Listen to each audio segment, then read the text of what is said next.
2024 সালে হজের হাজিদের জন্য কত ব্যবস্থা এখানে।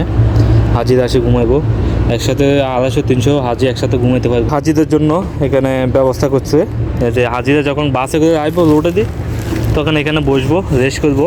তো আরাফাত ময়দানে পাহাড়টা দেখেন মাশাআল্লাহ অনেক উঁচা। তো এখানে আগে গাড়ি করে আসি দাঁড়াইবো, যেমন এই গেটে 87 নম্বর গেট, এখানে আসে বাস দাঁড়ালে হাজিরা এখানে সেখানে নামবো, তারপরে বসবো। আসসালামু আলাইকুম, আশা করি সবাই ভালো আছেন। আরাফাত ময়দান থেকে শুভেচ্ছা জানাচ্ছি, আমি রকি সৈয়দ প্রবাসী। এই মুহূর্তে আমি আরাফাত ময়দানে আছি। এখানে যে খেমার যে রাস্তা ওগুলো ঝাড়ু দিতেছি, পরিষ্কার দেখতেছি, কেননা এখানে হাজি আসবো আর 6 দিন পরে, এখন জুন মাসের 10 তারিখ, আর মাত্র 6 দিন আছে হজে 2024 সালে। তো এখানে হাজিরা আসবো, এই জন্য সব কিছু আমাদের পরিষ্কার দেখতে হবে, কেননা পরিষ্কার না দেখলে এখানে সমস্যা। আমরা অনেক লোক আছি, তো সবাই রাস্তাগুলো পরিষ্কার দিতেছে। এখানে যে গাছের পাতাগুলো এখানে পড়ে, তাই আমরা এগুলো পরিষ্কার রাখার জন্য চেষ্টা করি। বাতি যা ওই দিকে রাস্তাগুলোর মধ্যে অনেক কাঁচা পড়ে, যে গাছের যে পাতাগুলো, এই পাতাগুলো পড়ে এখানে, ওগুলা সকালে একবার বিকেল একবার ঝাড়ু দিই। আসলে এটা একটা সৌভাগ্যের ব্যাপার যে আরাফাত ময়দানে আসি, এখানে হাজিদের যে খেদমত করব, তারপরে এগুলো রাস্তাঘাট পরিষ্কার করতেছি, এটা একটা সৌভাগ্য ব্যাপার। এই আরাফাত ময়দান এমন একটা জায়গা, এখানে দোয়া করলে আল্লাহ দোয়া কবুল করে। আল্লাহ কাউকে নিরাশ করেন না, সবাইকে আল্লাহ সবাই দোয়া কবুল করে। এখানে এখন বড় হজের সময়, তো এই জন্য এখানে কিছুদিন মতো হাজিরা আসবো, তো আসলে এখানে তারা থাকবো আর কি। তো ভাবলাম হয়তো জিনিসটা আপনার সাথে শেয়ার করি ভিডিওটা। তো অবশ্যই অনেক কিছু দেখাবো, সবাই দেখতে থাকো ভিডিওটা আর আমার সাথে থাকুন। এগুলো খেমা আর কি, যে দেখেন অনেক সুন্দর সুন্দর খেমা, এগুলো অনেক বড় বড় 300-400 হাজি একসাথে এখানে ঘুমাইতে পারবো। এটা বড় হজ যখন হয়, যখন আরাফাতের দিন আসে, তখন এখানে হাজিরা আসে আর কি। তো সবাই আমার সাথে থাকুন, দেখতে থাকুন। তো বাইরে আইসি রাস্তার কাছে, এখানে কাঁচা ফলাবার লাগে। এখানে কাঁচা ফলাম কেন, যে ঝাড়ু দিলাম, এটা কাঁচাগুলো ফলাতে যাবো। দূরে একটা পাহাড় দেখা যায়, দেখেন কত বড়, এটা হলো আরাফাত ময়দানে পাহাড় আর কি। তা পাহাড়টা অনেক উপরে, এখানে কাঁচা ফলাই আর কি। আমরা যে কাঁচা ফলাই দিলাম, এখানে মাত্র রাস্তা যে ঝাড়ু দিছি, ঝাড়ু কাঁচাগুলো এখানে ফলাইছি। তো আরাফাত ময়দানে পাহাড়টা দেখেন মাশাআল্লাহ অনেক উঁচা। তো এখানে আগে গাড়ি করে আসি দাঁড়াইবো, যেমন এই গেটে 87 নম্বর গেট, এখানে আসে বাস দাঁড়ালে হাজিরা এখানে সেখানে নামবো, তারপরে বসবো। আর এটা হলো রোড আর কি, হাই রোড। আমাদের ক্যাম্প হলো এটা 81 নম্বর, সামনে 81 নম্বর আছে, 81 নম্বর হলো আমাদের ক্যাম্প।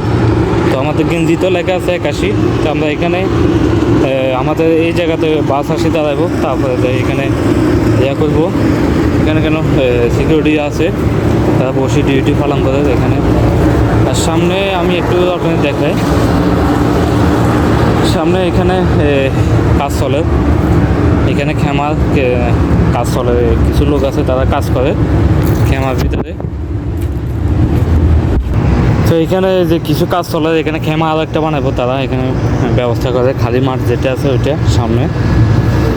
এখন ফাদার বিকালে সন্ধ্যাবেলা, আজকে আমাদের আরাফাত ময়দান আজকে 4র্থ দিন, প্রায় 4 দিন আজকে আমাদের শেষ হয়ে যায়, আর মাত্র 8 দিন আছে এখানে।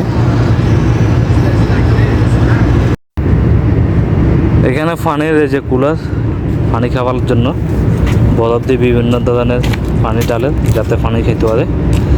এই জন্য ভিতরে মোটামুটি কমপ্লিট, কেননা যাতে হাজিরা আসি থাকবো এই জন্য।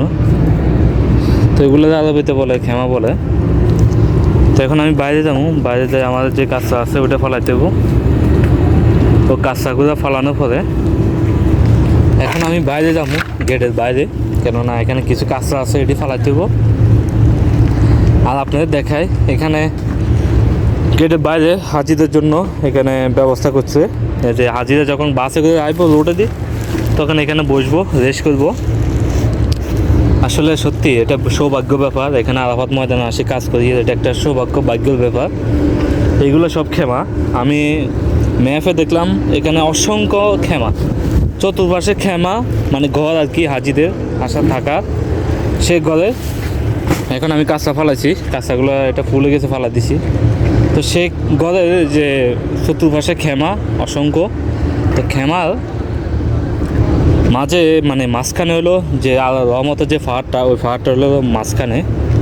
তো এখানে দেখেন অনেকগুলো গাছ আছে, গাছের কারণে মোটামুটি অনেক সুবিধা হইতেছে মানুষের, নয়তো অবস্থা অনেক খারাপ হয়ে যেত। তো এখন আমি সামনে যা দেখি আমাদের লোকজনে কাজ করে সামনে যাই দেখি আপনাদেরকে ভিতরে অংশটা দেখাই তো সবাই দেখতে থাকুন তো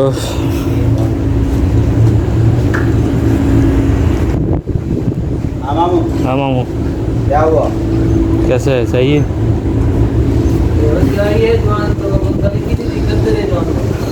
তো এখানে ব্যাট ওখানে রাখে এখানে মোটামুটি ভালোই যাতে হাজিরা আসি ঘুমাইতে পারে একটা পরিস্থিতি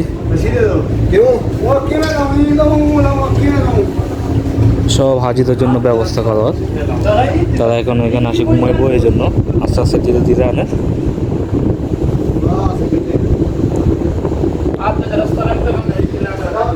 এভাবে প্রতিটা খেমার মধ্যে এরকম ব্যাট বালিশ দিয়ে রাখে তো লোকজনে বা হাজির আসে এখানে শুইব এই জন্য তো এখানে আরাফাত ময়দানে এখানে রাস্তাঘাটগুলো প্রতিদিন ঝাড়ু দেওয়া লাগে গাছের যে পাতাগুলো এখানে বেশি পড়ে এই জন্য পরিষ্কার রাখা লাগে এই জন্য আমাদেরকে নিয়েছে এখানে আমাদের লোকজন কাজ করে এই যে দেখেন প্রতিটা রাস্তা মোটামুটি সবই পরিষ্কার আছে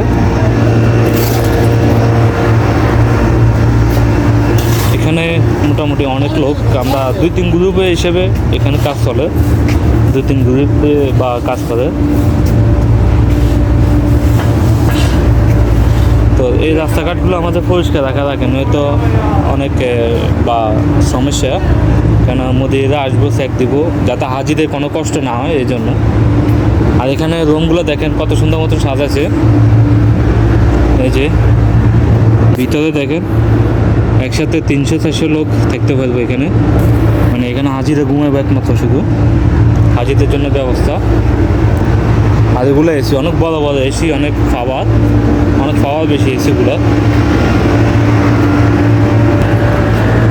এখানে দেখেন আরও একটা রুম এখানে কত সুন্দর মতন হাজিদের জন্য ব্যবস্থা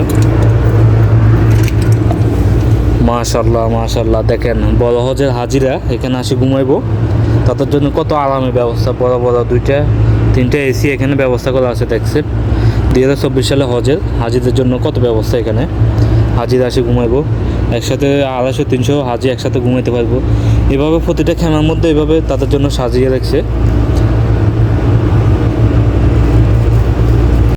তো এখানে এখন আমরা ব্যাটগুলো ঠিক করে দিয়ে হাজিদের জন্য এখন তো জুন মাসের আজকে 10 তারিখ আর মাত্র 6 দিন আছে হজের তো 2024 সালে এখন এখানে আরাফাতে ময়দান আর কি আরাফাতে যে খেমাগুলো ওইখানে এই ব্যাটগুলো ঠিক করতেছি এখানে হাজিরা ঘুমাবো হাজিরা একসাথে অনেক লোক আসবে একসাথে 400 হাজি ঘুমাইতে পারবে এখানে তাদের জন্য সেই ব্যবস্থা করা হয় তো আমি হয়তো ভাবলাম আপনার সাথে একটু ভিডিওটা শেয়ার করি কেননা এটা একটা স্মৃতি হিসেবে থাকবো আর আমাদের ভিডিওটা যদি আপনাদের সবার কাছে যদি ভালো লেগে থাকে অবশ্যই সবাই লাইক কমেন্ট শেয়ার করে দিবেন আর যাতে সবাই দেখতে পায় সবাই শেয়ার করে দিবেন তো সবাই ভালো থাকবেন আল্লাহ হাফেজ